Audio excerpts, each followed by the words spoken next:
Hello, good morning everybody. Radhe Radhe. कैसे हो बेटा सब लोग? हमने सैनिक स्कूल के सारे प्रीवियस ईयर क्वेश्चंस कर लिए हैं 2024 से 2022 20 तक, राइट। आज हम करने वाले हैं जो रिसेंटली यूपी सैनिक स्कूल का एग्ज़ाम हुआ था 2024, जो अभी रिसेंट में हुआ था दिसंबर में, राइट। थोड़ा सा लेट है, आई नो, बट आज ही थोड़ा टाइम मिला है तो हम करते हैं। चलो, so let's start with the first question, right. This is the first question here. आप यहाँ पे देखो, फर्स्ट क्वेश्चन ही आपका सिंप्लीफिकेशन का क्वेश्चन है बेटा।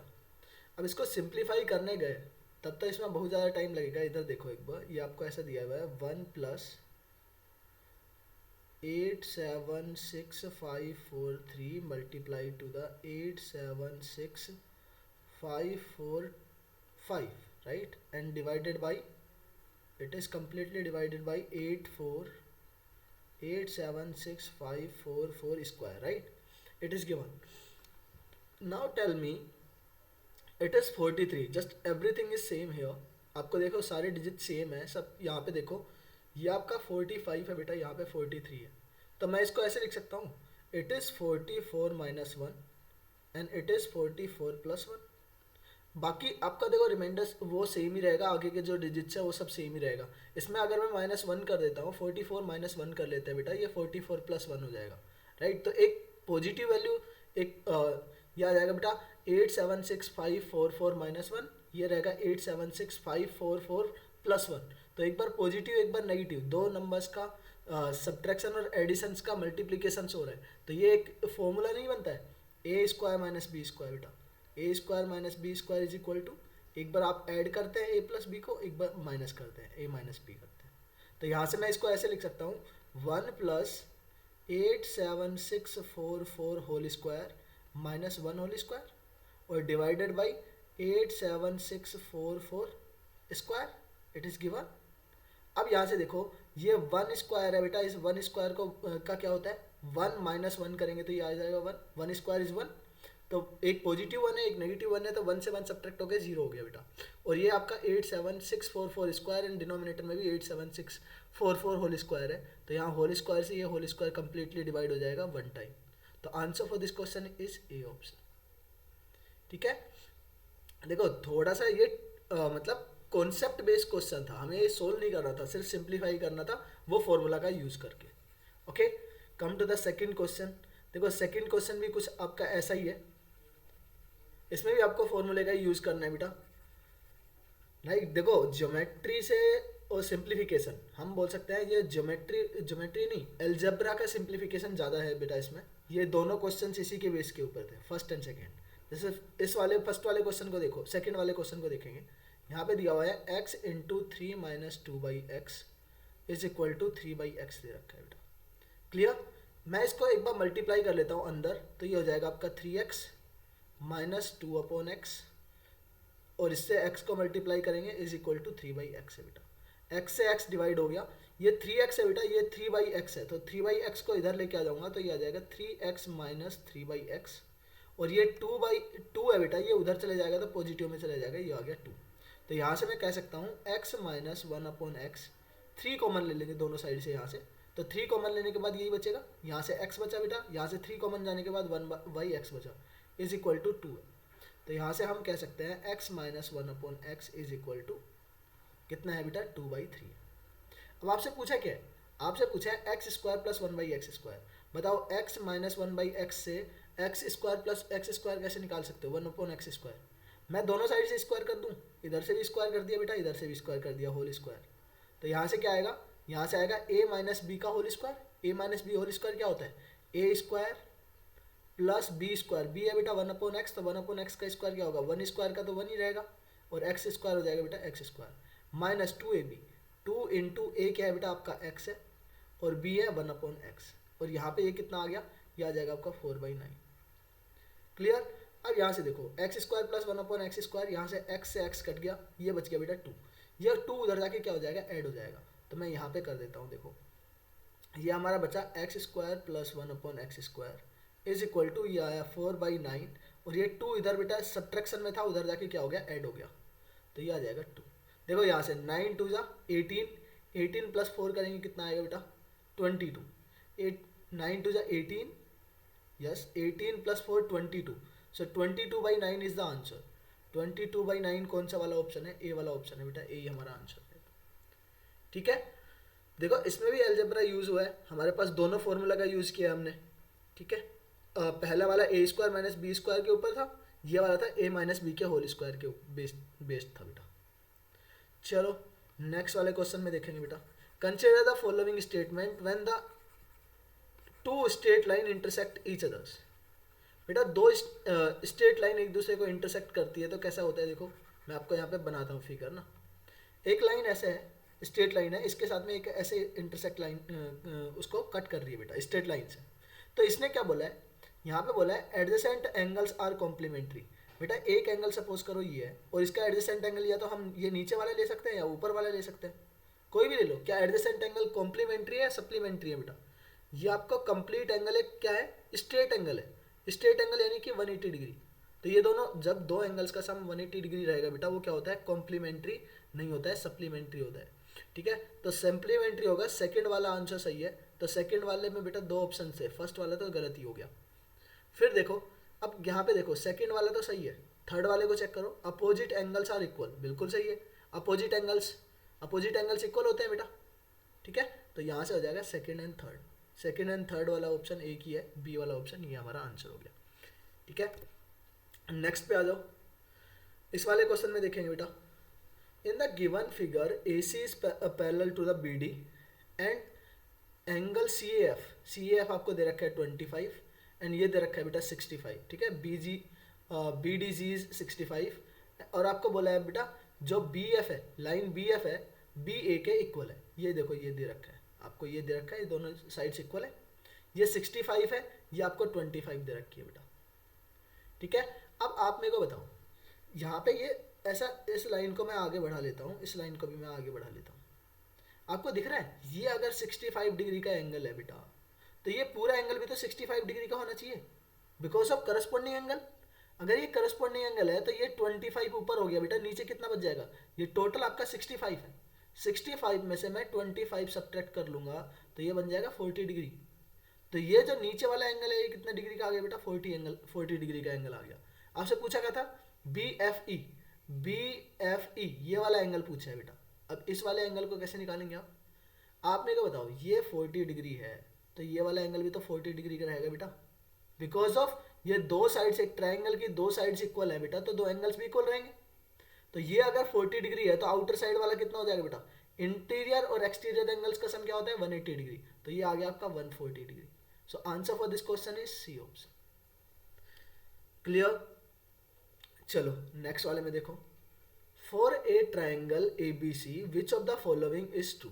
बेटा एक ट्राइंगल है, कोई भी ट्राइंगल बोल सकते हैं हम, एक ट्राइंगल ले लिया ए बी सी, ये ए बी सी, इसमें हमें देखना है कौन सा वाला ट्रू है।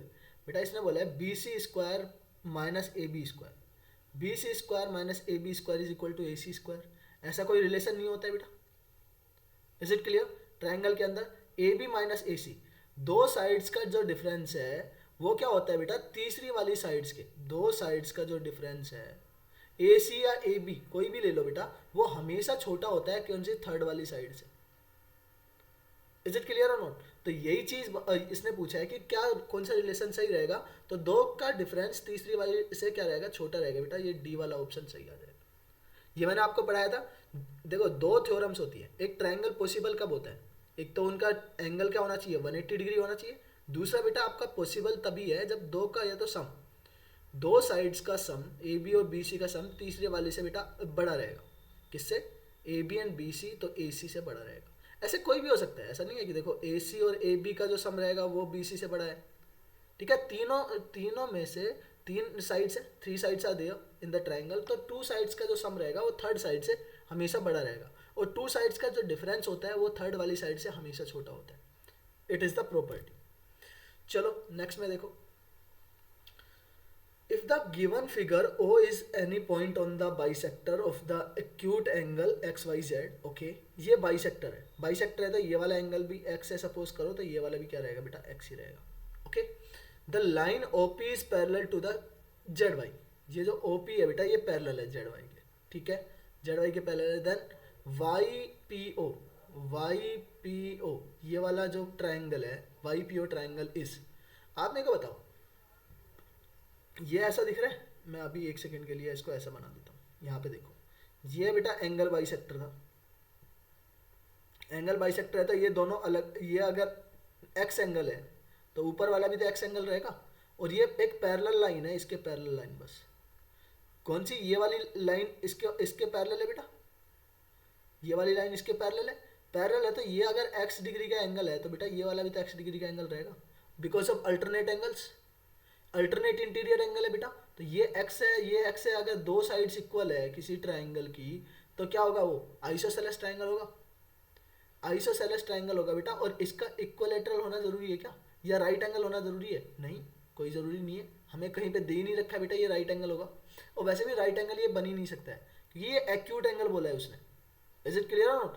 एक्यूट एंगल है एक्स वाई जेड, अगर ये एक्यूट एंगल है बेटा ये तो ऑब्ट्यूस एंगल होने वाला है, 90 डिग्री कभी बनेगा ही नहीं, तो डी वाला ऑप्शन नहीं बनेगा यहाँ पे। आइसोसेलेस ट्राइंगल तो रहेगा ये, बट ये राइट एंगल होना जरूरी नहीं है और नहीं होगा। चलो नेक्स्ट वाले पे आ जाओ। If A B and measurement of angle A and measurement of angle C are given, then the number of triangles that can be constructed with this data। बेटा आप मेरे को बताओ, इधर देखो आपको क्या दे रखा है, आपको एंगल A दे रखा है, एंगल B, एंगल C दे रखा है, और एक साइड दे रखी है AB। पहले मैं AB बना लेता हूँ। देखो हमने ये बनाया AB, एक साइड है, सपोज करो ये A है बेटा, ये B है। Is it clear or not? अब इसके बेसिस के ऊपर आपको दे रखा है एंगल A दे रखा है, एंगल ए का कोई भी मेजरमेंट दे रखा है, सपोज करो बेटा मैं ये ले लेता हूँ, एक सेकेंड ना, मैं वो उसको रफ कर देता हूँ और अच्छे से समझ में आ जाएगा आपको।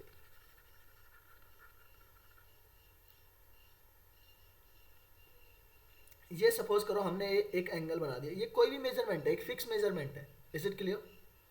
अब यहाँ पे पॉइंट सी कहीं पे भी ले सकते हो आप। आपको क्या चाहिए, पॉइंट ए बी का आपको लेंथ दे रखा है बेटा यहाँ पे इसके ऊपर, और आपको क्या चाहिए, एक एंगल चाहिए, कोई भी एक फिक्स्ड एंगल है, एंगल सी एक फिक्स्ड एंगल है। तो सपोज करो कोई भी एक फिक्स्ड एंगल कहाँ पे, किसी भी पॉइंट के ऊपर बनेगा बेटा, तो यहाँ से एक ही लाइन ड्रॉ कर सकते हैं आप,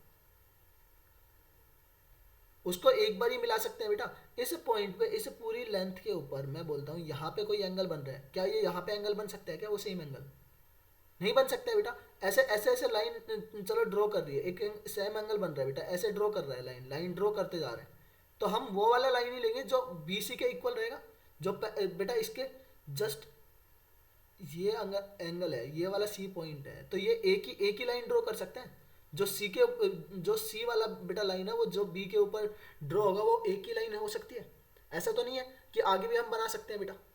is it clear or not? तो एक ही एंगल पॉसिबल है यहाँ पे, यानी कि एक ही ट्राइंगल बन सकता है उससे, अगर आपको एंगल्स दिए हुए हैं और एक साइड दी हुई है तो।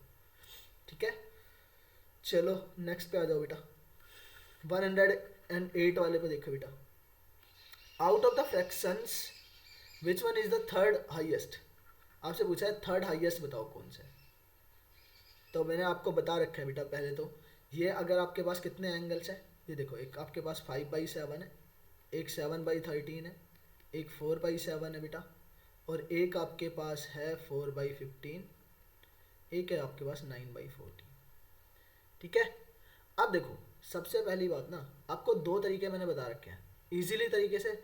एक तो यही है कि आप बिना कुछ देखो, कुछ भी मत देखो, सिर्फ यहाँ पे डिफरेंस को सेम बना लो बेटा, डिफरेंस को सेम बनाओ। यहाँ पे डिफरेंस 2 का है, यहाँ पे डिफरेंस 6 का है, यहाँ पे डिफरेंस 3 का है, यहाँ पे डिफरेंस 11 का है, यहाँ पे डिफरेंस बेटा 5 का है। तो इनके डिफरेंस को इक्वल बनाएंगे तो क्या होगा बेटा, देखो इन सब का एलसीएम कितना आ रहा है भाई, 11 6 और 5, 11 6 और 5 का एलसीएम कितना आ जाएगा, 11 × 5 × 6, 11 × 5 × 6 रहेगा बेटा, ये आपका हो जाएगा टोटल 330 आ जाएगा। ठीक है, तो इस 2 को 330 बनाने के लिए किससे मल्टीप्लाई करेंगे आप मल्टीप्लाई करेंगे बेटा इसको 165, इसको 2 से डिवाइड करेंगे तो आ जाएगा 165, तो 165 से आप इसको मल्टीप्लाई करेंगे। ठीक है, देखो इस वाले तरीके में क्या हो रहा है, इस वाले तरीके में पता है कि आपको बहुत थोड़ी सी कैलकुलेशन करनी पड़ सकती है बेटा, बड़े बड़े नंबर्स का मल्टीप्लाई करना पड़ सकता है। वैसे इजी है, इस तरीके से भी आप यूज़ कर सकते हैं।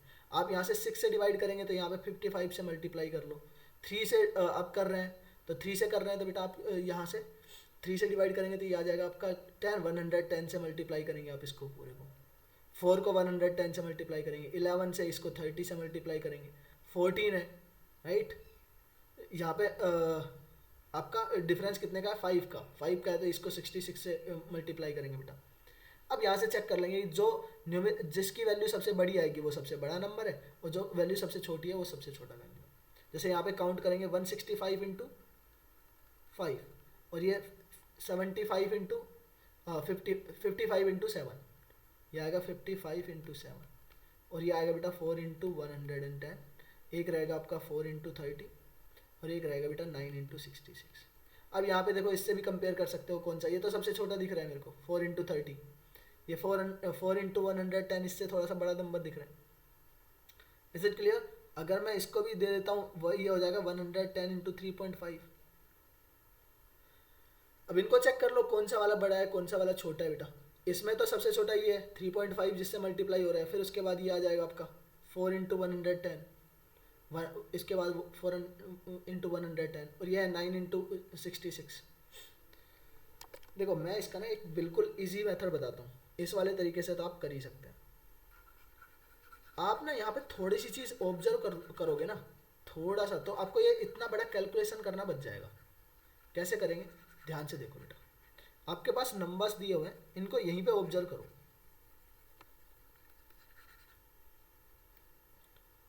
ये देखो आपके पास नंबर दिया है बेटा, एक तो 5/7 है, एक आपके पास 7/13 है, एक 4/7 है, ठीक है, एक आपके पास है बेटा 4/15, एक है 9/14।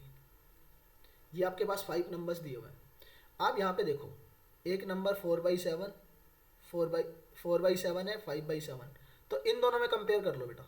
इन दोनों में कंपेयर करेंगे कौन सा है, 4/7 छोटा रहेगा और 5/7 बड़ा रहेगा बेटा। आपके क्या है लाइक फ्रैक्शंस है, और लाइक फ्रैक्शंस में जिसका न्यूमरेटर बड़ा रहेगा वो नंबर बड़ा, जिसका न्यूमरेटर छोटा रहेगा वो नंबर छोटा।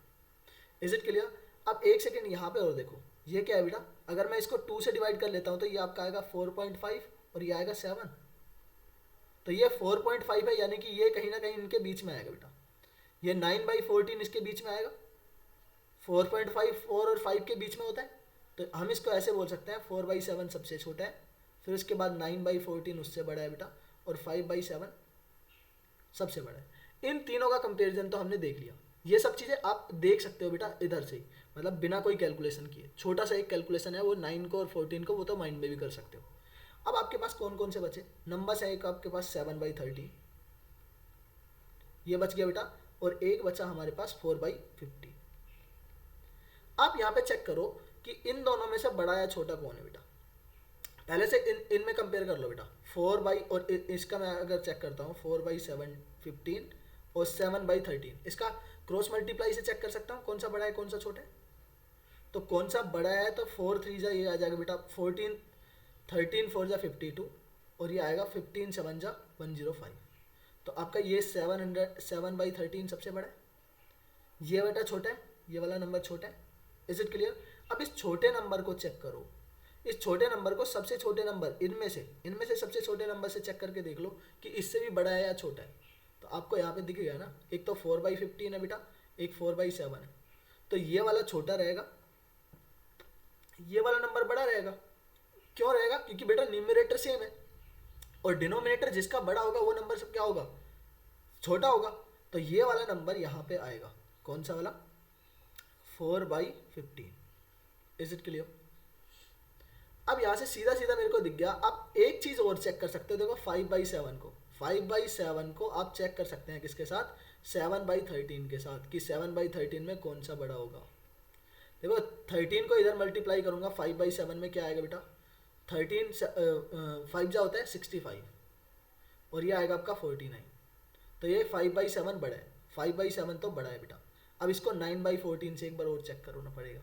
9/14 से अगर आप चेक करते हैं किसको, 7/13 को, राइट 7/13, तो 13 9 जा होता है आपका 117, और 14 7 जा, राइट इट इज़ 14 7, ये हो जाएगा 70, और 70 में आप ऐड करेंगे कितना 28, तो 198 आ गया बेटा, 98। तो अभी भी क्या है, 9/14 बड़ा है, 9/14 बड़ा है बेटा। एक सेकेंड। और 4/7 से अगर मैं चेक करता हूँ इसको, 4/7 से, 4/7 एंड 17/7/13, तो 13 4 रहेगा बेटा 52, और ये रहेगा 77, 49। अभी भी 7/4 क्या है बेटा, बड़ा है। 7/4 इज ग्रेटर देन 7/13। तो यहाँ से आप ये देख सकते हैं बेटा, ये वाला नंबर यहीं पे कहीं पे बीच में रहा होगा 7/13। Is it clear or not? अब इसने पूछा है third highest number. Third highest number की अगर मैं बात करता हूँ तो ये बेटा थर्ड हाईएस्ट तो सबसे हाईएस्ट ये, सेकेंड नंबर पे ये है बेटा, और थर्ड नंबर पे आपका आएगा 4/7। तो 4/7 is the answer for this question. Is it clear? 4/7। देखो दोनों में थोड़ा सा हमें कैलकुलेशन करना पड़ रहा है, ट्रिकी पड़ रहा है, राइट। और इसको एक डेसिमल तरीके से भी कर सकते हो, डेसिमल तरीके से और भी अच्छे से आ जाएगा, डेसिमल से भी कर सकते हो आप यूज़, ठीक है। तो कैलकुलेटिव है ये क्वेश्चन, बिल्कुल कैलकुलेटिव है बेटा। इसमें आप देखो दोनों मेथड लगाएंगे, इसमें बड़ी कैलकुलेशन है, इसमें थोड़ा सा कम टाइम में आप कर सकते हैं। जो हमने यहाँ पे लिखा है ये सब चीज़ें कहाँ पे कर सकते हो आप, माइंड में कर सकते हो बेटा। Is it clear or not? और ये चेक करने पे भी है, आप यहाँ पे स्टार्टिंग में चेक कर रहे हैं 4/5 से, तो आपका वहीं पे आंसर मिल जाता। Is it clear or not? अगर आपने वो लास्ट में चेक किया है तो वो लास्ट में आपको मिला है। चलो नेक्स्ट वाले में देखो, ये सेम क्वेश्चन हमने किया था स्लाइड के अंदर, राइट। ये भी किसके ऊपर, सिंप्लीफिकेशन के ऊपर बेस्ड है बेटा। एक हमने पढ़ा था a² - b² is equal to क्या होता है बेटा, a² - b² is equal to a + b and a - b का मल्टीप्लीकेशन। तो यहाँ पे ऊपर देखो 12.1 एंड 8.1 का होल स्क्वायर दे रखा है बेटा। तो मैं इसको ऐसे लिख सकता हूँ, एक बार 12.1 में ऐड करेंगे बेटा 8.1, और एक बार सब्ट्रैक्ट कर लो 12.1 - 8.1। Is it clear? अब यहाँ से देखो डिनोमिनेटर में क्या आएगा, डिवाइड कर लो बेटा। डिवाइड करेंगे तो डिवाइड करने पर ये 0.25 है, 0.25 इसमें भी है बेटा, ये आ गया 0.25। और अंदर से क्या हो गया, एक बच गया, ये 0.25 में आप ये ऐड करेंगे, ये 5 + 5 9, 19.95 है ना बेटा। 19.95 में आप 25 ऐड करेंगे, तो अगर मैं 25 ऐड करता हूँ तो ये आता है 2020। तो 2020 आ गया बेटा, इट मीन्स 20.20। और आप इसको ऐड करो 7, ये आपका है बेटा 12.1 प्लस 8.1, तो 12 + 8 हो गया बेटा 20, ये आ जाएगा आपका 20.2 मल्टीप्लाई, यहाँ से आएगा 12.1 में से 8.1 को सब्ट्रैक्ट करेंगे, ये बचेगा 4। और डिनोमिनेटर में आ गया 0.25 इंटू 20.2, 20.2 से 20.2 डिवाइड हो गया 1 टाइम। और ये बेटा यहाँ से अगर मैं डेसिमल हटाऊंगा तो ये 2 0 उधर चले जाएंगे, और 25 से प्रॉपरली डिवाइड हो रहा है 4 टाइम, तो यहाँ से आ जाएगा 4 × 4। तो यहाँ से हमने सिर्फ इसको सॉल्यूशन किया है, इसका सॉल्यूशन किया है, तो ये कितना आ रहा है, ये आ रहा है बेटा 4 × 4, स्क्वायर रूट ऑफ 4 × 4, ये आ जाएगा बेटा 4। बट हमें वैल्यू किसकी पूछी है, हमें तो वैल्यू पूछा है 1/4 × 4 का बेटा। ये 1/4 से मल्टीप्लाई भी तो था, तो 4 से 4 डिवाइड होकर क्या आ जाएगा 1। So the answer for this question is C option, ठीक है। चलो नेक्स्ट में आ जाओ। नेक्स्ट वाले में the least number which is the perfect square and has 7937 as a one of the factor is equal to. आप देखो इसको दो तरीके से कर सकते हो बेटा। आप तो एक तो ये निकाल सकते हैं कि आप एक परफेक्ट स्क्वायर ढूंढो, इनमें से परफेक्ट स्क्वायर है कौन सा, ठीक है। दूसरा आप ये कर सकते हैं बेटा 7936 का हमें क्या चाहिए, 7936 का हमें चाहिए कोई ना कोई परफेक्ट नंबर होना चाहिए, और वो उससे डिविजिबल होना चाहिए as a 7936 as a factor. अगर फैक्टर है वो उसका, तो वो कम्प्लीटली डिवाइड करेगा, और कम्प्लीटली डिवाइड करेगा बेटा, तो इसका एक बार फैक्टर्स ढूंढ लो, डिविजिबिलिटी रूल ढूंढ लो, एक बार चेक करो इसमें। देखो आपको दिया हुआ है 7936, ये किससे डिवाइड हो रहा है, ये 8 से डिवाइड हो रहा है बेटा। तो 8 से आप डिवाइड करके दिख रहा है, मैंने 3 डिजिट्स में लास्ट में डिवाइड करके देखा, तो ये डिवाइड हो रहा है। देखो 8 से इसका फैक्टराइजेशन करके देखो, 8 से डिवाइड करेंगे 8, तो ये फैक्टर आ गया 8 से जाएगा 8 9 जा 72, बचेगा बेटा फिर से 7, फिर 8 9 जा 72, बचेगा बेटा कितना, फिर से आपका बच गया ये 1, ये जाएगा 8 2 जा 16। क्लियर है? अभी भी ये किससे जा रहा है, इसका मतलब जो भी आपका आंसर आएगा वो क्या आएगा, 8 से मल्टीपल होने वाला आंसर होना चाहिए बेटा। 8 से मल्टीपल एक ऑप्शन यहाँ पे नहीं है, ए वाला ऑप्शन नहीं है। ठीक है, अब आगे चेक कर लो। एक नंबर इसके अंदर अगर मैं बात करता हूँ 992 अभी भी किससे डिवाइड हो रहा है बेटा, 4 से डिवाइड हो रहा है। 8 से भी डिवाइड हो रहा है क्या, एक सेकंड चेक करने दो। 8 1 जा 8 हो जाएगा बेटा, 8 2 जा, हाँ 8 से अभी भी डिवाइड हो रहा है। 8 से डिवाइड करेंगे आ जाएगा 8 1 जा 8, बचेगा बेटा आपका 1, 8 2 जा 16, बचेगा 3 एंड 8 4 जा। Is it clear? अभी भी ये 8 से डिवाइड हो रहा है बेटा, फिर से आप इसका फैक्टराइजेशन कर लो वापस से। ये क्या है, 8 से डिवाइड हो रहा है, 4 से डिवाइड हो रहा है, ये 4 से डिवाइड हो जाएगा 4 एंड ये आ गया बेटा 31। अब देखो ये तो परफेक्ट स्क्वायर है ना, इसके फैक्टराइजेशन क्या हुआ, 8 मल्टीप्लाई 4 मल्टीप्लाई 31, ये फैक्टराइजेशन है बेटा 7936 का। अब 7936 का कोई ना कोई मल्टीपल होना चाहिए। आप मेरे को बताओ यहाँ पे किससे मल्टीप्लाई कर लो कि ये परफेक्ट स्क्वायर बन जाए। ये तो परफेक्ट स्क्वायर है ना, 8 इंटू 8 बेटा, इसका स्क्वायर रूट 8 आ जाएगा, इस 4 का स्क्वायर रूट होता है बेटा 2। बट ये 31 आपका एक ऐसा नंबर है, प्राइम नंबर भी है, इसका अगर परफेक्ट स्क्वायर बनाना है तो इसको किससे मल्टीप्लाई करना पड़ेगा, 31 से मल्टीप्लाई करना पड़ेगा। तो इसे पूरे नंबर को आपको किससे मल्टीप्लाई करना पड़ेगा, 7936 को मल्टीप्लाई करना पड़ेगा 31 से, और यही आपका क्या बनेगा बेटा, आंसर बनेगा। Is it clear or not? अब यहाँ से देख लो 31 का, आप यहाँ पे लास्ट के 2 डिजिट चेक कर लो, सिर्फ लास्ट के 2 डिजिट यहाँ पे सबके अलग अलग है, यहाँ पे चेंज है, लास्ट के 3 डिजिट चेक कर लेंगे हम। तो 1 से अगर मैं मल्टीप्लाई करता हूँ तो लास्ट के 2 डिजिट यहाँ पे आएंगे 936, और यहाँ पे बेटा 3 से मल्टीप्लाई करेंगे, इन दो को मल्टीप्लाई कर लो, 3 6 जा 9, 3 6 जा 18 का आएगा बेटा 8, कैरी जाएगा 1, और ये आ जाएगा 3 3 जा 9, 9 + 1 हो जाएगा 10, कैरी अभी भी जाएगा बेटा कितना, चलो यहाँ पे आ गया, कैरी देने की जरूरत नहीं है, जो भी आएगा आगे चले जाएगा। ये 6 है बेटा, 6 आ गया। 8 + 3 क्या होता है, 8 + 3 11 है बेटा, तो 11 का आ गया 1, कैरी जाएगा 1, फिर उसके बाद 9 में आप 1 ऐड करेंगे 10, तो 016 should be the last 3 digit number, last 3 digit 016 एक ही ऑप्शन में है बेटा, वी वाले ऑप्शन में, यही हमारा क्या हो जाएगा, आंसर हो जाएगा। Is it clear or not everybody? तो यहाँ पे आप किससे कर सकते थे, फैक्टराइजेशन मेथड से जाओ बेटा, उसका फैक्टर्स करो, उसमें देखो कि कौन सा एक्स्ट्रा फैक्टर है जो उसको परफेक्ट स्क्वायर बनाने से रोक रहा है बेटा। यहाँ पे क्या था, 31 सिर्फ एक बार ही मल्टीप्लाई था, हमें परफेक्ट स्क्वायर बनाने के लिए 2 बार वो नंबर मल्टीप्लाइड होना चाहिए। क्लियर? तो ये हमारे पास आंसर आ गया। ठीक है, बहुत अच्छा पेपर आया था बेटा, बहुत अच्छा पेपर आया था। ठीक है, जो बिल्कुल इजी तरीके से, बिल्कुल जो पूरा डेप्थ नॉलेज में, मतलब अच्छे से पढ़ के गए, तैयारी करके गए, उनके लिए ये सबसे बेस्ट क्वेश्चन है।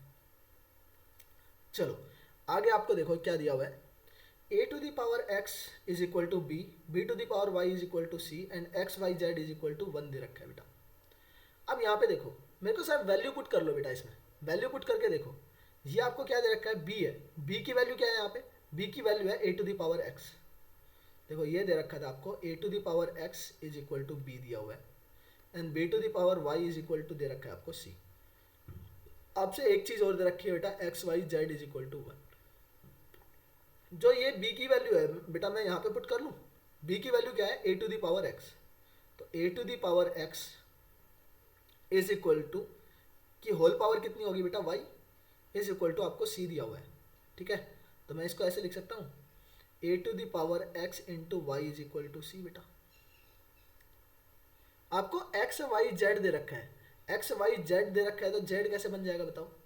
मैं दोनों साइड में बेटा, अगर यहाँ से मैं a⁴x इंटू वाई, और इसका होल पावर मैं कर लेता हूँ बेटा z, इसका होल पावर z कर लेता हूँ, और इसका भी बेटा c⁴z कर लेता हूँ, तो ये इसमें मल्टीप्लाई हो जाएगा, a into x Y z आ जाएगा बेटा।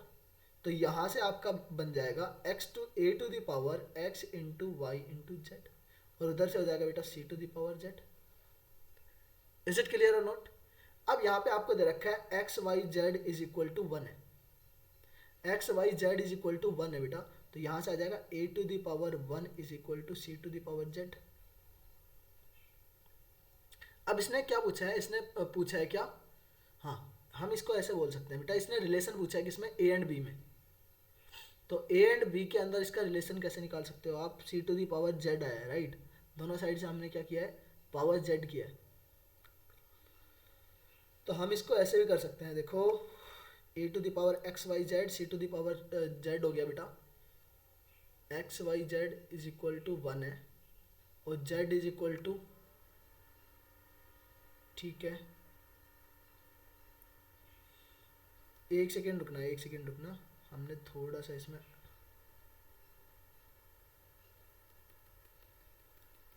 सी हमारे पास आ गया था a to the power x, x into y आ गया था बेटा।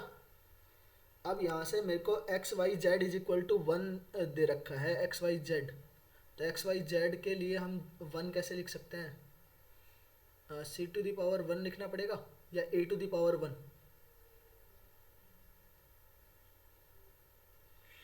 यहाँ पे एक सेकेंड देख लो, इधर देखो बेटा, यहाँ पे अगर मैं कंपेयर करता हूँ, इसका कंपेयर करो,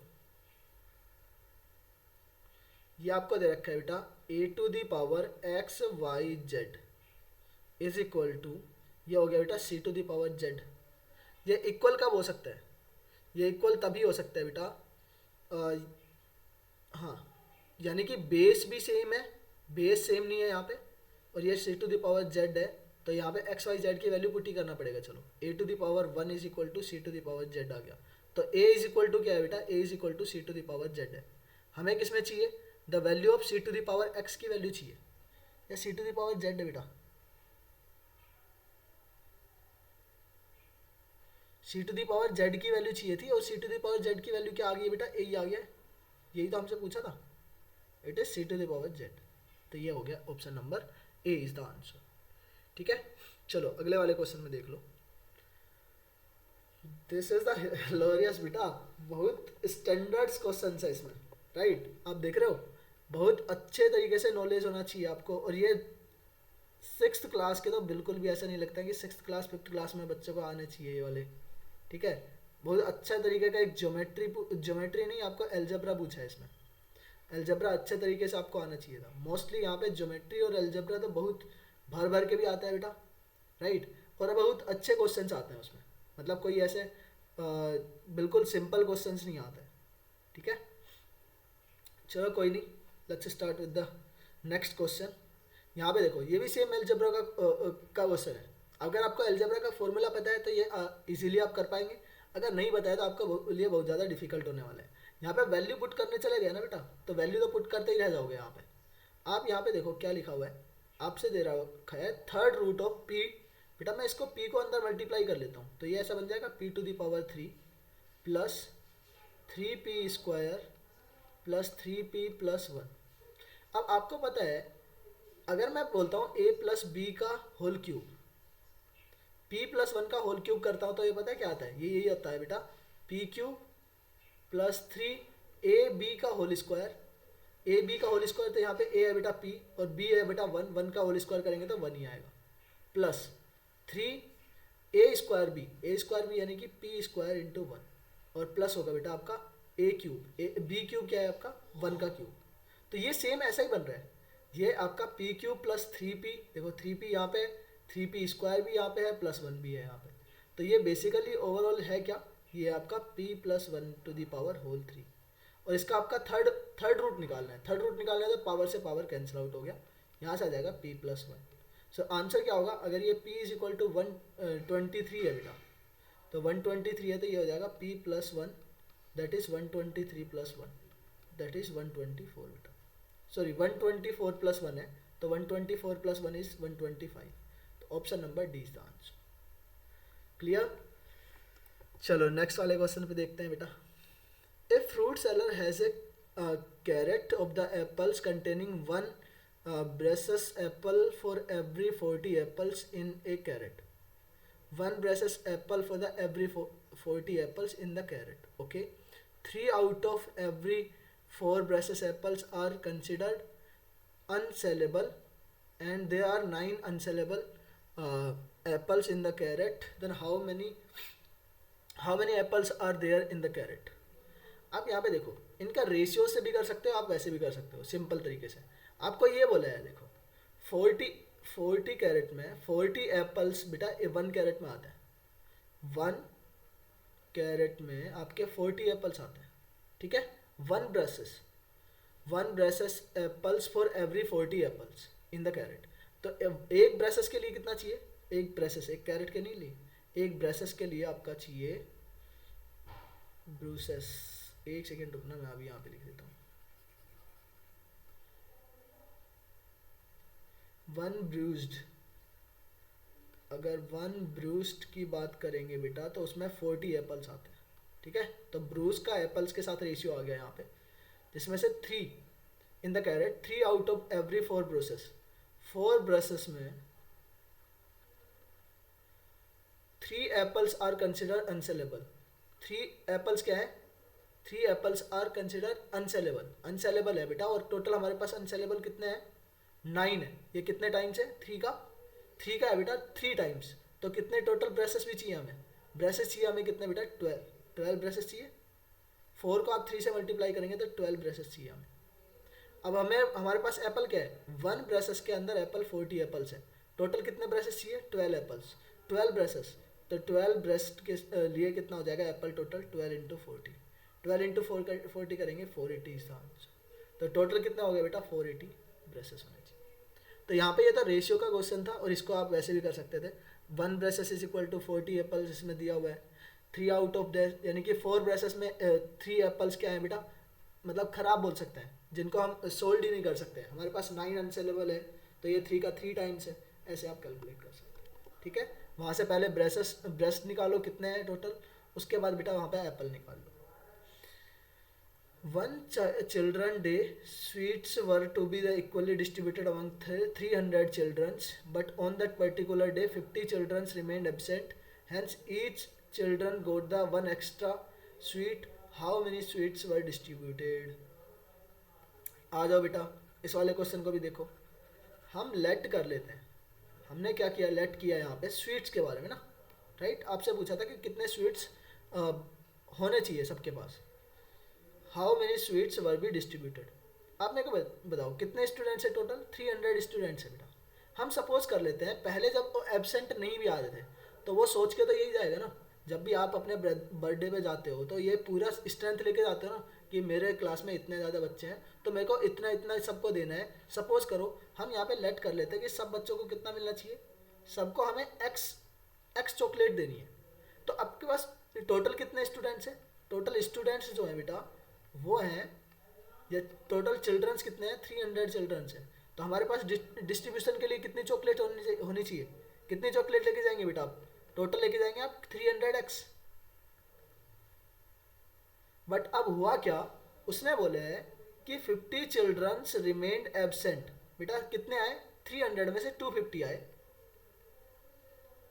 और 250 में क्या हुआ, but on the 50 remained absent, hence each children got 1 extra sweet. बेटा सबसे पहले हम x दे रहे थे, तो अभी कितना मिलेगा उनको, 1 एक्स्ट्रा मिलेगा, x से +1 कर लो। तो ये किसके बराबर होना चाहिए, टोटल हमारे पास कितने लेके गए थे हम, घर से लेके गए थे 300x चॉकलेट, तो ये 300x चॉकलेट के इक्वल होना चाहिए बेटा। यहाँ से देखो 250x plus 250 is equal to, ये हो जाएगा बेटा 300x। ये 250x उधर जाके सब्ट्रैक्ट हो जाएगा, तो ये बचेगा 250 इज इक्वल टू 50x। 50 से आप डिवाइड करेंगे कितना आ जाएगा बेटा, इट विल बी 5। तो x की वैल्यू आ गई आपके पास 5, बट हमें x की वैल्यू नहीं चाहिए, हमें चाहिए how many total sweets are there. तो 300x है बेटा, तो 300 को आप मल्टीप्लाई करेंगे 5 से, it will be 1500। Is it clear or not. चलो अब देखो, इसके लिए थोड़ा सा अगर आप माइंड लगाएंगे, थोड़ा सा अगर अच्छे तरीके से सोच पाते हैं तब तो हमें ये पूरा कैलकुलेशन करने की ज़रूरत भी नहीं है। आपको पता है 300 चिल्ड्रंस में से 50 चिल्ड्रंस जैसे ही नहीं आए, तो सबको एक एक चॉकलेट्स मिल गई बेटा, एक एक एक्स्ट्रा चॉकलेट मिल गई, एक एक एक्स्ट्रा चॉकलेट मिल गई। इसका मतलब क्या हुआ, 250 स्टूडेंट्स हैं, कितने लोगों में डिस्ट्रीब्यूट कर रहे हैं बेटा, 250 में डिस्ट्रीब्यूट कर रहे हैं, तब उनको 1 एक्स्ट्रा मिली। तो जो 50 स्टूडेंट्स की जो चॉकलेट थी, 50 स्टूडेंट्स की जो टोटल चॉकलेट थी वही तो सब में 250 के अंदर डिवाइड हुई है। तो जो 50 की जो वैल्यू है, 50 यूनिट की जो वैल्यू आएगी वो किसके बराबर आएगी, 250 के बराबर आ जाएगी, जो यहाँ पे हमारे पास आया भी है लास्ट में। ठीक है, जो 50 स्टूडेंट्स है, जो 50 स्टूडेंट्स में जो डिस्ट्रीब्यूट होनी चाहिए थी, जो एबसेंट थे बेटा, तो उनकी जो 50 स्टूडेंट्स की जो चॉकलेट थी वो किस में डिस्ट्रीब्यूट हो गई है, वो 250 में डिस्ट्रीब्यूट हो गई है। तो 50x इज इक्वल टू कितना आना चाहिए, 250। वहाँ से x की वैल्यू आ जाएगी 5, और जब आप 5 से मल्टीप्लाई करेंगे तो आपका आंसर भी आ जाएगा। ठीक है, बट ये सब चीज़ें तब आएंगी जब आपको थोड़ा सा अच्छे से प्रैक्टिस रहेगा इस चीज़ के बेस के ऊपर। अगले वाले क्वेश्चन में आ जाओ। The average age of a man and his two twin sons born on the same day is 30 years. The ratio of the age of father and the son. बेटा फादर एंड सन का ratio क्या है, 5:2 है। ये father है बेटा, एक सन है, और दूसरे वाले सन का भी क्या रहेगा बेटा, 2 ही रहेगा, बिकॉज अब दोनों एक ही दिन पे क्या हुए हैं, पैदा हुए हैं, एक ही दिन पे बोर्न हुए हैं, तो उनका एज भी सिमिलर रहेगा बेटा। तो आप यहाँ पे टोटल दे रखा है उसने सम ऑफ ऑल 3, सम दे रखा है यहाँ पे, देखो रेशियो में इसका सम कितना है, इट इज़ 9 यूनिट की जो एक्चुअल वैल्यू है, इट इज़ गिवन 30 ईयर्स। आपसे पूछा है what is the father's as, father की एज कितनी है बेटा, 5 यूनिट। तो यहाँ से आ जाएगा 1 यूनिट की वैल्यू विल बी 30/9 इंटू, और ये हो जाएगा बेटा 30 × 5। क्लियर, तो यहाँ से आप डिवाइड कर लो, एक second, the ratio of the age of the father and 1 son, what is the father's age, the average age, okay, ये एवरेज है, 30 इज नॉट द सम बेटा, इट इज द एवरेज। तो एवरेज है तो सम कितना हो जाएगा, आप 3 से मल्टीप्लाई कर लेंगे, इट विल बी 90। ओके, और 9 से आप डिवाइड करेंगे, इट विल बी 10, और 10 को 5 से मल्टीप्लाई कर लो, इट विल बी 50 बेटा। So answer is 50। क्लियर, देखो 30 आपको दे रखा था एवरेज एज, तो अगर 3 पीपल का एवरेज 30 है तो उनका सम कितना हो जाएगा बेटा, 30 × 3 90। चलो नेक्स्ट वाले में देखो, सिंप्लीफाई 4 1/5 प्लस आपका ब्रैकेट दे रखा है 2 1/4 divided by 1/4 subtracted 1/2 1/3 divided by 8/3। तो सबसे पहले हम इसको सिंप्लीफाई करते हैं बेटा। हम देखो सबसे पहले ब्रैकेट को सोल्व करेंगे, स्मॉलर ब्रैकेट को। तो आपके पास था 2/3 इज डिवाइडेड बाई 8/3। आपको पता है डिवाइड करने का मतलब फ्रैक्शंस में रेसिप्रोकल करके मल्टीप्लाई कर लो बेटा डिविडेंड का, डिवाइजर का। तो यहाँ से 2/3 इंटू 3/8 हो जाएगा, 3 से 3 डिवाइड हो गया, यहाँ से 1/4 आ गया। तो इसका पूरे का वैल्यू आया 1/4। अब 1/4 बाहर 1/2 के साथ मल्टीप्लाई था, माइनस भी है बेटा, तो ये 1/2 इंटू 1/4 करेंगे, और साइन किसका आएगा बेटा, नेगेटिव का। तो यहाँ से आ गया आपका -1/8, -1/8 आया। इससे पहले क्या था बेटा 1/4। अब ये देखो करली ब्रैकेट में था 1/4 माइनस 1/8, ये आ गया बेटा 1/8। इसको सोल्व करो, देखो दोनों का एलसीएम आएगा 8, 4 से डिवाइड करने पर ये बच जाएगा बेटा 2, 2 - 1 ये बता आपका 1/8। करली ब्रैकेट का टोटल कितना आ रहा है, 1/8 आ रहा है बेटा करली ब्रैकेट का। करली ब्रैकेट के बाद बिग ब्रैकेट में क्या लिखा है 2 1/4, 2 1/4 को लिख सकता हूँ बेटा मैं 9/4, और 9/4 माइनस 1/8 कर लेंगे यहाँ से। देखो इसको सिंप्लीफाई करेंगे तो क्या होगा, फिर से वही एलसीएम आ गया 8, 4 से डिवाइड करेंगे ये जाएगा 2 टाइम, ये हो गया 18 - 1, तो ये आ जाएगा आपका 17/8।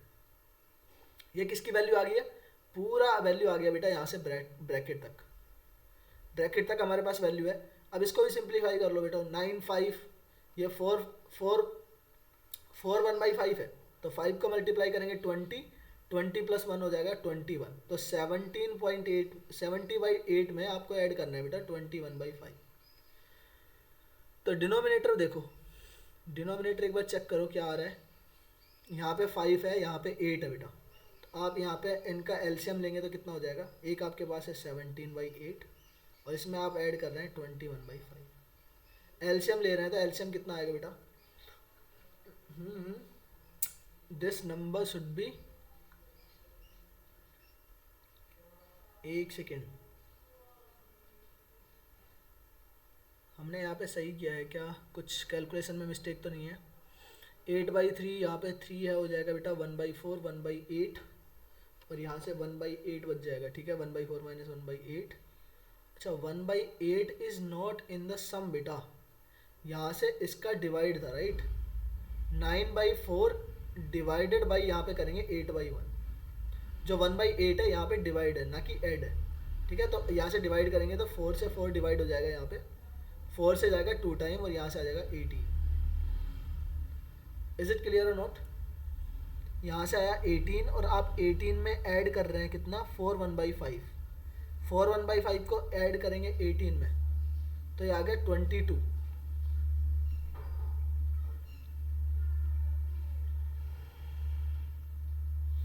इट इज डिवाइड, तो यहाँ से आ गया था 18, यहाँ तक फुल जो बिग ब्रैकेट था बेटा हमारा, इसका वैल्यू आया था 18, जो स्क्वायर ब्रैकेट का वैल्यू है 18। 18 में आप ऐड कर रहे हैं 4 1/5, तो 4 1/5 को आप ऐड कर लो, देखो 4 में ये आ जाएगा 22, 22 1/5, और 22 में आप इसका मल्टीप्लाई करते हैं 5 का, ये आएगा 110 + 1 111, तो 111 आपका डी वाला ऑप्शन है, ठीक है।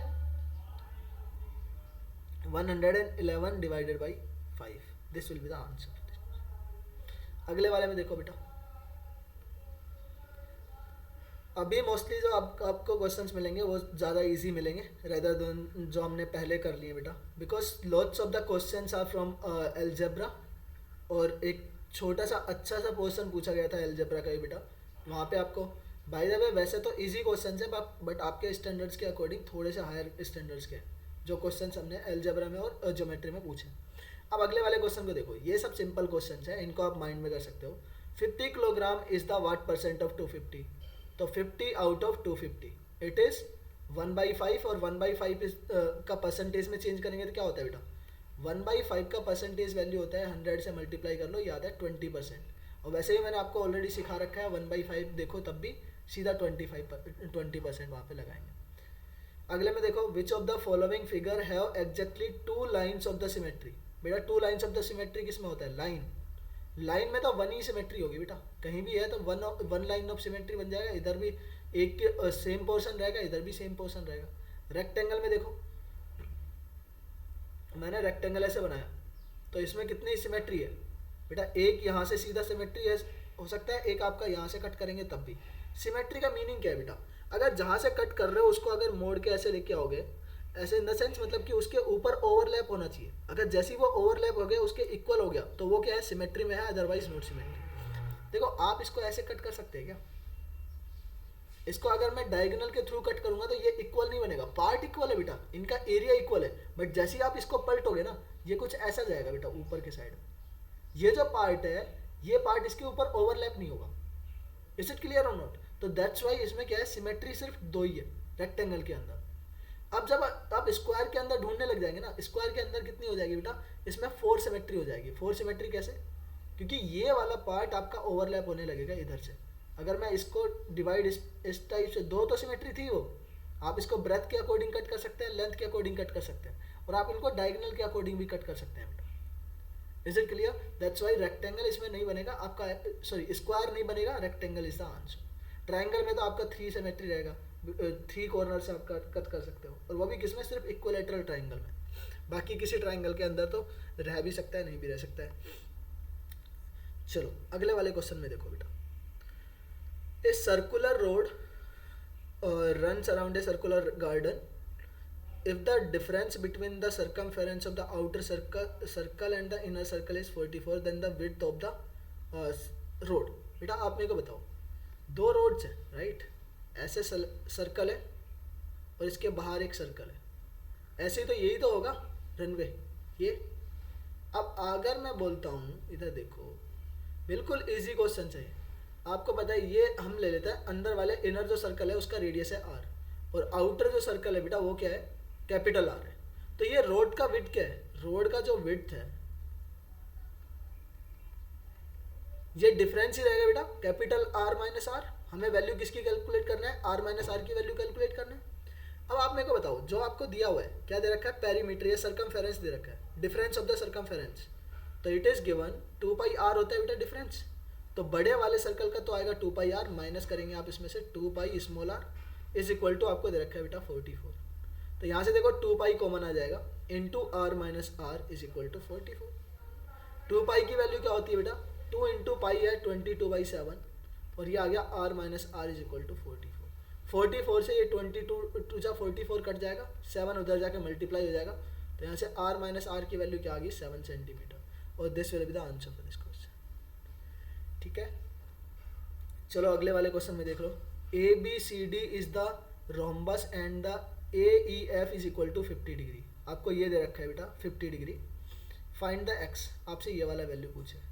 आप मेरे को बताओ, ये वाला जो इक्वल है बेटा इस वाले ट्रायंगल, अभी ना मैं आपको एक छोटा सा, ये फिगर इतना बड़ा दे रखा है कंफ्यूज करने के लिए, बिल्कुल इसका कोई यूज़ ही नहीं है बेटा, कोई भी यूज़ नहीं। रोम्बस दिया हुआ है, रोम्बस दिया हुआ है, आपको दे रखी है बेटा इक्वल साइड्स दे रखी है, राइट, ये दिख रहा है। मैं यहाँ पे ना आपको सिर्फ जो यूजफुल आपको ट्रायंगल है वो ट्रायंगल से आपको बना के दिखाता हूँ। इधर देखो, आपको कुछ ऐसा दे रखा है, मैं यहाँ पे बनाता हूँ बेटा ए बी, जो ये ट्रायंगल दिख रहा है आपको, ये देखो, ये ए है पॉइंट, ये बी पॉइंट है, मैं इसको ई पॉइंट ले लेता हूँ बेटा। उसने दिया हुआ है जो बी ई है ये इक्वल है किसके साथ, ए ई के साथ इक्वल है, ये दिया हुआ है, और ये एंगल आपको दे रखा है 50 डिग्री। आप मेरे को बताओ, ये अगर एंगल, ये दो साइड्स अगर इक्वल है, ये एंगल आपका x डिग्री का है, तो ये एंगल भी x डिग्री का होगा कि नहीं होगा बेटा, बिकॉज एक ट्रायंगल में दो साइड्स इक्वल है तो उनके एंगल्स भी इक्वल रहेंगे, और इनके बीच में क्या रिलेशन होता है, ये एक्सटीरियर एंगल है, तो एक्सटीरियर एंगल थ्योरम से मैं कह सकता हूँ बेटा जो अपोजिट इंटीरियर एंगल्स का जो सम है बेटा, तो यहाँ से x प्लस एक्स का सम 2x इज इक्वल टू किसके बराबर होगा, एक्सटीरियर एंगल के इक्वल होगा बेटा, तो एक्सटीरियर एंगल है 50 डिग्री, यहाँ से 2 से डिवाइड करेंगे तो x की वैल्यू आ गई आपके पास 25 डिग्री, सो वैल्यू इज 25। अगले वाले में देखो, if in A hostel food is available for the 45 days for the 50 students, for how many days will this food be sufficient for the 75 students। बेटा ये वही नहीं है, m1 d1 is equal to m2 d2, जितने persons कितने दिन तक काम करेंगे बेटा, और वैसे भी ये किस में है, इनडायरेक्ट वेरिएशन में। इनडायरेक्ट वेरिएशन का आपको मैंने फॉर्मूला बता रखा है x y into x1 y1 is equal to x2 y2, तो वहीं से ये सब चीज़ें आती हैं बेटा। एक जब आपने क्या किया, पहले कम स्टूडेंट्स थे तो ज़्यादा दिन के लिए आपका क्या चलेगा, फूड चलेगा। अभी ज़्यादा स्टूडेंट्स बढ़ा दिए, स्टूडेंट्स यानी कि नंबर ऑफ पर्सन्स क्या हो गए, इंक्रीज हो गए, तो आप क्या होगा बेटा, नंबर ऑफ डेज क्या हो जाएंगे, डिक्रीज हो जाएंगे। तो आप यहाँ पे देखो क्या कर सकते हैं हम इसका, वही m1 d1 is equal to m2 d2 वाला फॉर्मूला लगाओ, m1 d1 is equal to m2 d2, work and time में कंप्लीट किया जाएगा। पहले कितने थे persons, food is available for the 45 days, पहले डेज का वैल्यू दे रखा 45, फॉर द 50 स्टूडेंट्स, कितने स्टूडेंट्स है बेटा 50 students, is equal to for how many days, days का हमें नहीं पता है अभी, सफिशिएंट कितना हो गया 75 स्टूडेंट्स हो गए हैं, तो 75 इंटू डी की वैल्यू को डी लिख लेते हैं, हमें डी की वैल्यू निकालनी है, तो 75 इधर मल्टीप्लाई में है तो इधर जाके डिवाइड हो जाएगा, यहीं से डायरेक्ट डिवाइड करो ना, 15 से डिवाइड हो रहा है, ये जाएगा 15 3 जा, ये जाता है 15 5 जा, 5 से आप डिवाइड करेंगे ये जाएगा 10 टाइम, तो डी की वैल्यू कितनी आ गई बेटा 30, तो 30 days is the answer, C option हो जाएगा। चलो अगले वाले क्वेश्चन में देखो, if Akshay is as much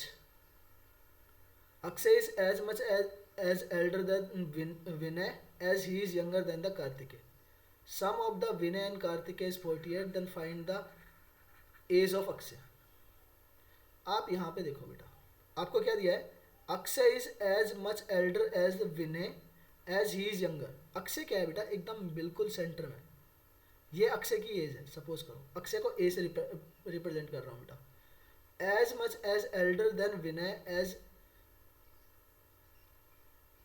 बेटा ये क्या है, विनय से सपोज करो ये कितना एक्स्ट्रा है, एक्स एक्स्ट्रा है, एक्स यूनिट एक्स्ट्रा, यानी कि उसकी एज क्या है, थोड़ा एल्डर है बेटा, तो ये विनय से क्या है एल्डर, एक्स यूनिट एल्डर है, तो ये सेम बेटा उसके साथ भी तो उतना ही है, एक्स यूनिट ही तो छोटा रहेगा, it is younger than Kartikeya, तो टोटल इन दोनों का डिफरेंस कितना हो गया बेटा 2x का, तो 2x यूनिट जो रहेगी ये किसके बराबर है, इसके विनय और अक्षय, विनय और कार्तिकेय दोनों का सम कितना है बेटा, विनय और कार्तिकेय का दोनों का सम है 48, 48 एज दे रखी है, तो विनय और कार्तिकेय के बिल्कुल सेंटर में है। आप इसको ऐसे ही बोल सकते हैं बेटा, इनका बिल्कुल एवरेज ही तो है, मीन वैल्यू है। मीन वैल्यू यानी कि बिल्कुल सेंटर की वैल्यू, सेंटर की वैल्यू है। तो यहाँ से 2x की वैल्यू 48 आएगी बेटा, x की वैल्यू क्या आएगा, sum divided by total numbers. Vinay और कार्तिकेय 2 पर्सन से बेटा, 2 से डिवाइड कर लेंगे इसको, 2 से डिवाइड करेंगे आएगा 24। तो आपका अक्षय की जो एज आएगी यहाँ पे वो आनी चाहिए आपकी 24 ईयर्स इज द आंसर। ठीक है, चलो अगले वाले क्वेश्चन में देखो। अगला वाला क्वेश्चन तो बिल्कुल ही सिंपल था, बिल्कुल सिंपल था एकदम। सिर्फ यहीं पे आप कैलकुलेशन बिना कुछ, ये है बिना कोई कैलकुलेशन इसको कर सकते हो बेटा। जैसे यहाँ पे देखो x अकेले, इसने बोला है x can do 20% of the work, तो यानी आपको दे रखे एफिशिएंसी, एफिशिएंसी दे रखी है बेटा x की, कितना करता है x, ये 20% करता है बेटा टोटल वर्क का। मैं y की बात करता हूँ, y कैन डू, एक दिन की बात है तो एक दिन में बेटा एफिशिएंसी देगा 25% ऑफ द सेम वर्क, 25% करता है बेटा सेम वर्क। उसने बोला है Z together X Y and Z, X Y Z तीनों कितने दिन में काम कर रहे हैं बेटा, X plus Y plus Z is equal to 50% of the total work, total work का 50% कर रहे हैं। The same work is how many percentage of work can be done by the Z in a day. बेटा आप मेरे को बताओ, अगर ये तीनों साथ में मिलकर काम कर रहे हैं एक्स वाई और जेड, तो एक्स कितना करता है एक दिन में काम, 20%, वाई कितना करता है, वाई करता है 25%, तो ऐड कर लो। और जेड का हमें पता नहीं है, और ये टोटल एक दिन में कितना काम करते हैं बेटा 50%। तो जेड की वैल्यू क्या होगी, जेड की वैल्यू बेटा एक्स और वाई का इधर एडिशन करके उधर सब्ट्रैक्ट कर लो, ये आ जाएगा 50% माइनस 45%, और ये आ गया बेटा 5%। तो ये 5% कर रहा है तभी तो ये 50% टोटल हो पाएगा बेटा। एक्स देखो एक दिन में 20% कर रहा है, वाई 25% कर रहा है, तो टोटल तो हो गए। एक्स और वाई अगर दोनों दिन ये दोनों ही मिलकर काम करेंगे तो यही कितना कर लेंगे बेटा, यही टोटल 45 कर लेंगे। अब इसके साथ जेड और मिल गया, जेड मिल गया तो उसने 5% इंक्रीज किया। इसका मतलब जेड का क्या है कैपेसिटी बेटा, या इसका एफिशिएंसी कितना है 5% ए डे, वो टोटल वर्क का 5% कर सकता है। चलो अगले वाले क्वेश्चन में देखो, the speed of the car in the ratio of this find the ratio of the time taken by the car. आपको मैंने बताया हुआ है speed is inversely proportion to the time बेटा, speed is inversely proportion to time. तो speed का आपको ratio दिया हुआ है, स्पीड का रेशियो है 2:3:5। सो टाइम का रेशियो क्या होगा बेटा, what is the inverse of 2, it will be 1/2, ratio 1/3, ratio 1/5। और इसको सिंप्लीफाई करने के लिए मैंने क्या बता रखा है बेटा, किसी भी रेशियो को किसी भी नंबर से आप मल्टीप्लाई करेंगे तो उसकी वैल्यू चेंज नहीं होती है, तो आप इसके एलसीएम से क्या कर लेंगे, इसको मल्टीप्लाई कर लेंगे। एलसीएम आएगा आपका यहाँ से 30 से आप मल्टीप्लाई करेंगे, 2 से इसको डिवाइड करेंगे 30 को, तो इट विल बी 15। तो 15 आना चाहिए पहले वाले में, 2 ऑप्शंस कट गए, ए सी एंड बी कट गया। 3 से आप डिवाइड करेंगे 30 को, तो ये आएगा 10, तो 50:10 आना चाहिए, 15:10 डी ऑप्शन है बेटा, ए वाला ऑप्शन नहीं है, खत्म। आगे चेक ही नहीं करेंगे, आगे करेंगे तो भी आएगा, 5 से डिवाइड करेंगे 6 आएगा बेटा, 6 ही आना चाहिए। क्लियर है यहाँ तक। चलो एक नेक्स्ट क्वेश्चन और करते हैं 25, फिर उसके बाद 26 से कल करते हैं, ठीक है। यहाँ पे देखो, in 1 kilometre race the ratio of the speed of the two contestants A and B is 3:4. A has a start of 280 meter, then A wins by how many meters? How many meters? Is it clear?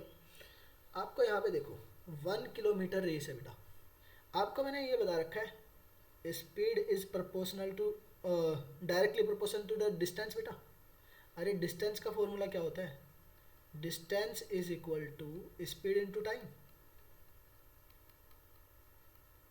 तो बेटा distance is equal to speed into time है, जैसे जैसे आप speed बढ़ाएंगे वैसे वैसे distance भी बढ़ेगी सेम टाइम के अंदर। टाइम अगर कांस्टेंट है तो, अगर टाइम कांस्टेंट है, अगर मैं बोल देता हूँ स्पीड कांस्टेंट है, तो टाइम अगर जैसे जैसे बढ़ेगा बेटा उसके अकॉर्डिंग आपकी डिस्टेंस भी बढ़ेगी। तो distance is directly proportion to speed and time, time के साथ भी वो डायरेक्टली प्रोपोर्शन है। तो हमारे पास यहाँ पे किस में है, डिस्टेंस में, तो डिस्टेंस को हम ले लेते हैं। चलो डिस्टेंस से करते हैं। आप यहाँ पे देखते हैं कि 1 किलोमीटर की रेस पे दौड़ना है उनको, कितने किलोमीटर पे जाना है बेटा, 1 किलोमीटर की रेस से उन दोनों को दौड़ना है। तो यहाँ पे 1 किलोमीटर ले लेते हैं, ये 1 किलोमीटर है, यहाँ से स्टार्ट कर रहे हैं बेटा और वो 1 किलोमीटर तक जा रहे हैं। बट उसने क्या बोला है, the ratio of the speed of the two contestant A and B, ये क्या है 3:4 है बेटा। ए की स्पीड कितनी है, ए की हम ले लेते हैं 3 यूनिट है, और बी की कितनी है बेटा, बी की यूनिट है 4 unit. Is it clear or not? अब उसने बोला है A has to start of 280 metre. A कहाँ से स्टार्ट कर रहा है, ए यहाँ से स्टार्ट नहीं कर रहा है, ए कर रहा है बेटा कहाँ से, थोड़ा सा दूर, यानी कि 280 किलोमीटर 280 मीटर के वहाँ से स्टार्ट कर रहा है बेटा। ये एक पॉइंट है, कोई भी पी पॉइंट मान लेता है, ये क्यू पॉइंट है, ये आर पॉइंट है। तो क्यू से आर तक की जो टोटल है, टोटल आपका जो डिस्टेंस है वो 1000 मीटर है। 1 kilometre is equal to 1000 metre. अब मेरे को ये बताओ ए को कितना रन करना पड़ रहा है टोटल, ए को रन करना पड़ रहा है बेटा 1000 में से 280 अगर आपने सब्ट्रैक्ट कर दिया तो डिस्टेंस कितना रन करना पड़ेगा, डिस्टेंस रन कर रहा है बेटा पी, ए कर रहा है रन आपका, यहाँ से 300 सब्ट्रैक्ट करेंगे तो ये आएगा 720 मीटर। 720 मीटर रन कर रहा है बेटा। अब 720 मीटर रन कर रहा है, 720 मीटर, यानी कि अगर मैं यहाँ से रेशियो लूँगा किसका, यहाँ पे अगर स्पीड का रेशियो कितना है, स्पीड का रेशियो है बेटा 3:4, किसका, ए एंड बी का। अब आप मेरे को बताओ, इसने पहले ही बोल दिया है कि यहाँ पे ए विन करेगा, ए विन करेगा तो बेटा मैं ए को दौड़ा दूँ, ए कितना जाएगा, ए को जीतने के लिए, रेस जीतने के लिए कितना चलना है, 720 मीटर जाएगा। जैसे ही वो 720 मीटर पे पहुँच जाएगा वो रेस विन कर लेगा बेटा। तो आप यहाँ पे सिर्फ ये देखो कि ए ने कितना रेस का कितना चला है, कितना पार्ट चला है बेटा, 720 मीटर चला है। तो डिस्टेंस का यहाँ पे रेशियो अगर मैं बात करता हूँ तो डिस्टेंस रेशियो आएगा 3:4, और डिस्टेंस आपका एक्चुअल डिस्टेंस कितना चला है, ए ने चला है बेटा 720, तो बी कितना चलेगा, बी कितना चलेगा बेटा 4 यूनिट चलेगा। तो ये इससे कितने टाइम से, ये 3 से अगर मैं डिवाइड करता हूँ तो ये आ जाता है बेटा 240 मीटर। एक यूनिट की वैल्यू 240 मीटर है बेटा, तो 4 यूनिट की वैल्यू हो जाएगी 960 metre. Is it clear or not? अब देखो यहाँ से बी ने तो कहाँ से स्टार्ट किया था बेटा, इस वाले पॉइंट से स्टार्ट किया था, क्यू से। तो बी अगर क्यू से 960 मीटर जाएगा तो ये कहीं पे यहाँ पे पहुंचा रहेगा बेटा 40 मीटर कम, 40 मीटर पहले ही पहुंचा रहा होगा बेटा, जब तक कि ए ने कंप्लीट कर लिया है रेस। तो ए जीत गया, ए ने विन किया बेटा रेस, कितने मीटर से विन किया, 40 मीटर से विन किया। 100 मीटर दौड़ना था उसको रेस जीतने के लिए बी को, बट उसने दौड़ा कितना, 960। तो इनके बीच का डिफरेंस है 40 मीटर, और ये 40 मीटर से क्या हो जाएगा बेटा, वो जीत जाएगा। Is it clear or not? So this is the questions from UP सैनिक बेटा। बहुत अच्छे क्वेश्चंस हैं और प्रैक्टिस करने के लिए भी बहुत अच्छे हैं, राइट। तो बाकी मिलते हैं नेक्स्ट क्लास के अंदर, 26 से हम वहाँ पे भी स्टार्ट करेंगे, राइट। चलो बाय, मिलते हैं बेटा।